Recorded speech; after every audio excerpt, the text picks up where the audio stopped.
अस्सलामुअलैकुम स्टूडेंट्स, कैसे हैं आप सब स्टूडेंट्स। आज मैं आपके लिए वीडियो लेकर आई हूँ। स्टूडेंट्स, मैं आपको चैप्टर 2 पढ़ा रही थी, जीव जगत का वर्गीकरण। उसमें मैंने आपको जीवाणु के बारे में पूरा कंप्लीट करा दिया था। आपका चल रहा था जगत मोनेरा। जगत मोनेरा के अंतर्गत मैंने बताया था कौन कौन आते हैं। जगत मोनेरा के अंतर्गत आते हैं हमारे जीवाणु और नीलहरित शैवाल और आते हैं माइकोप्लाज्मा। तो जीवाणु के बारे में जो भी इंपॉर्टेंट बातें थी, जो भी टॉपिक थे, वो सब मैं आपको करा चुकी हूँ अपने लास्ट वीडियोस में। आज का आपका जीवाणु का पूरा टॉपिक खत्म हो चुका है। अब मैं आज आपको कराऊंगी माइकोप्लाज्मा।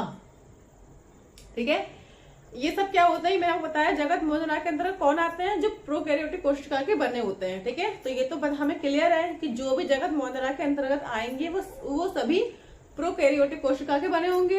क्लियर? ठीक है, तो जीवाणु किसके बने होते हैं? प्रोकैरियोटिक कोशिका के। माइकोप्लाज्मा में कौन से माइकोप्लाज्मा की कोशिका कैसी होती है? प्रोकैरियोटिक। ठीक है, ये तो हमें क्लियर है कि हाँ, ऐसी कोशिका कैसी होगी? प्रोकैरियोटिक। ठीक है, अब इसमें हमने क्या देखना है, मैंने कुछ इंपोर्टेंट टॉपिक हैं जो बहुत इंपॉर्टेंट हैं, जो माइकोप्लाज्मा से ज्यादातर पूछे जाते हैं, वही मैंने लिखवा दिए हैं, ये आप समझ लीजिए। ठीक है, बारी आगे हम पढ़ाएंगे। देखिए, पहला मोस्ट इम्पोर्टेंट टॉपिक जो बहुत ज्यादा पूछा जाता है, बहुत ज्यादा एग्जाम में आता है, वो है कि माइकोप्लाज्मा में कोशिका भित्ति नहीं पाई जाती। ये आप दिमाग में बिल्कुल फिट कर लीजिए। ये विकल्प के रूप में भी आ सकता है, या छोटे जो अति लघु क्वेश्चन होते हैं उसमें भी आ सकता है कि माइकोप्लाज्मा में कोशिका भित्ति पाई जाती है या नहीं पाई जाती।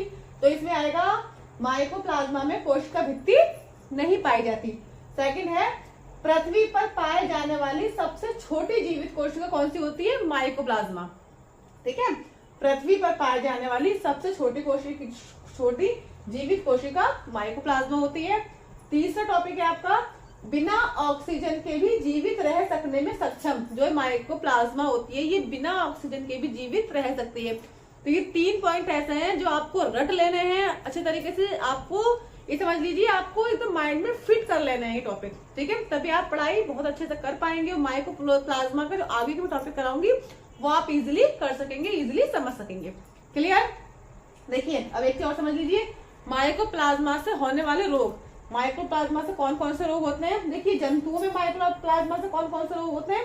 एक होता है टॉसिलाइटिस। ठीक है, ये क्या होता है ये आप समझ लीजिए। ये टॉसिलाइटिस जो रोग होता है माइकोप्लाज्मा से होता है। ठीक है, इसमें क्या होता है, इसमें जो हमारा जो मुंह होता है खाने वाला, तो आपने देखा होगा कि हलक के अंदर एक जीभ जैसी संरचना में कुछ लटका होता है, कुछ तातुआ बोलते हैं या ओविला, कुछ बहुत सी चीजें उसको बोल जाती है, वो इस तरीके से लटका होता है। ठीक है, फिर उसके दाएं और बाएं और इस तरीके से कुछ दीवारें से लगी होती हैं, बीच में इस तरीके से वो लटका होता है। जब हम बोलते हैं या खाना हम खाते हैं तो हमारा खाना इससे टकराकर अंदर जाता है। तो इस तरीके से कुछ हमारा जीभ जैसी संरचना लटकी होती है हमारे हलक जिसको बोलते हैं, इसके अंदर। और बगल साइड, लेफ्ट और राइट साइड इस तरीके से कुछ दीवारें बनी होती हैं और बीच में वो लटका होता है। ठीक है, इसको बोलते हैं ओविला। ठीक है, ये साइड की दीवारें उसकी होती हैं, इसको बोलते हैं टॉक्सिक। ठीक है, जब ये जो माइकोप्लाज्मा जो होता है, ठीक है, जब इसे संक्रमण होता है माइकोप्लाज्मा, जब इसको ये जो दीवारें होती है इनको संक्रमित करता है, टॉक्सिक को संक्रमित करता है, तो इसमें सूजन आ जाती है। ठीक है, फिर क्या होता है, फिर जो इसमें सूजन आती है तो ये पूरा थोड़ा घेर लेता है और जो हमारा खाना होता है वो अंदर तक ठीक से नहीं पहुंच पाता। हमारे गले में सूजन आ जाती है, हमें खाना खाने में तकलीफ होती है। तो बहुत से लोग बोलते हैं गरारा कर लो या कुछ दवाई वगैरह हमारी चलती है, तब वो टॉक्सिन की समस्या हमारी खत्म हो जाती है। काफी जगह आपने सुना भी होगा क्या यहाँ क्या हो गए, गले में टॉक्सिन हो गए। ठीक है, टॉक्सिन जो हमारे होते हैं वो इसी टॉसिलाइटिस जीवाणु की, टॉसिलाइटिस की वजह से होते हैं। और ये किससे होता है? माइकोप्लाज्मा से। ये बीमारी किससे होती है? माइकोप्लाज्मा से। ठीक है, सेकंड बीमारी होती है जंतुओं के जननांगों में शोध। जंतुओं के जननांग होते हैं, उसमें सूजन किसकी वजह से होती है? आगे बढ़ते हैं, आगे जो और माइकोप्लाज्मा के जो इम्पोर्टेंट पॉइंट्स हैं वो हम आपको बताते हैं। देखिए, ये आप लिख लीजिए, ये है माइकोप्लाज्मा, इसको पीपीएलओबी कहते हैं। जो माइकोप्लाज्मा है तो माइकोप्लाज्मा को पीपीएलओबी कहते हैं।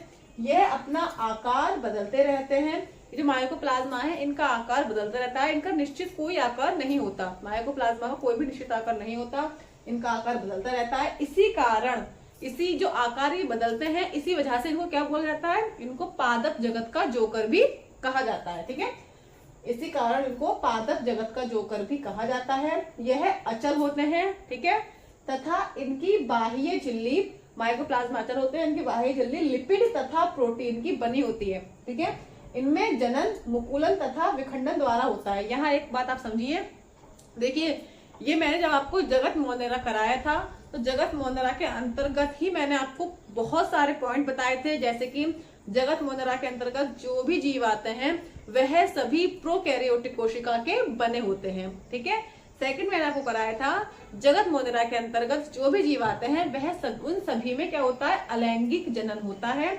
लैंगिक जनन नहीं होता। ठीक है, अब ये हमने पहले पढ़ा जीवाणु, तो जीवाणु में भी क्या हो रहा था, अलैंगिक जनन। क्यों? क्योंकि वो जगत मोनेरा के अंतर्गत आता है। अब ये है माइको, सेकंड पढ़ेंगे हम माइकोप्लाज्मा, हम पढ़ रहे हैं ये क्या है, ये भी मोनेरा के अंतर्गत आ रहा है, जगत मोनेरा के अंतर्गत आ रहा है, तो इसलिए इसमें भी क्या होगा, अलैंगिक जनन। अब अलैंगिक जनन में कई प्रकार से होते हैं, मुकुलन द्वारा होते हैं, विखंडन द्वारा होते हैं, पुनरुद्भवन द्वारा होते हैं, बहुत सी क्रियाएं इसमें होती है, जो मैंने आपको लास्ट वीडियो में करा चुकी हूँ। जो अलैंगिक जनन का टॉपिक था वो मैं आपको पूरा डीपली समझा चुकी हूँ कि अलैंगिक जनन किस किस प्रकार से होता है। ठीक है, तो इसमें जो अलैंगिक जनन होता है वो मुकुलन तथा विखंडन द्वारा होता है। ठीक है, इसके बाद है इनका आनुवंशिक पदार्थ द्विरज्जुकीय डीएनए है जो गोलाकार तथा नग्न होता है। अब हम बात करेंगे माइकोप्लाज्मा से होने वाले रोग के बारे में, कि माइकोप्लाज्मा से पौधों में कौन से रोग होते हैं और जंतु में कौन से रोग होते हैं। जंतुओं के रोग के बारे में मैंने आपको बता दिया, अब बताऊंगी मैं आपको पौधों में माइकोप्लाज्मा, जंतुओं में कौन कौन से रोग होते हैं। जंतुओं में आपको बताया था टॉसिलाइटिस, इसमें क्या होता है, टॉक्सिस हो जाते हैं, हमारे गले में सूजन हो जाती है, बहुत दर्द होता है। ठीक है, तो किसकी वजह से होता है, माइकोप्लाज्मा की वजह से ही होता है। सेकंड है जंतुओं के जननांगों में शोध। ठीक है, इसमें क्या होता है, जंतुओं के जननांगों में सूजन आ जाती है। नेक्स्ट है प्लेयूरोनिमोनिया। ठीक है, ये भी माइकोप्लाज्मा की वजह से होता है। पौधों में क्या होता है, पौधों में little leaf of brinjal, little leaf of brinjal नाम से एक रोग होता है जो माइकोप्लाज्मा की वजह से होता है। ठीक है, तो आज की इस वीडियो में माइकोप्लाज्मा का पूरा टॉपिक पूरी तरीके से कंप्लीट हो चुका है। अब नेक्स्ट टॉपिक हम कराएंगे नेक्स्ट वीडियो में नील हरित शैवाल। ठीक है, तो आज की वीडियो में इतना ही। अगर वीडियो पसंद आए तो वीडियो को लाइक करें, शेयर करें, सब्सक्राइब करें। ठीक है, और आगे शेयर करें, अपने दोस्तों में शेयर करें, और अगली वीडियो के साथ जरूर बने रहें। ठीक है, तो मिलते हैं आपको अगली वीडियो के साथ, तब तक के लिए अल्लाह हाफिज।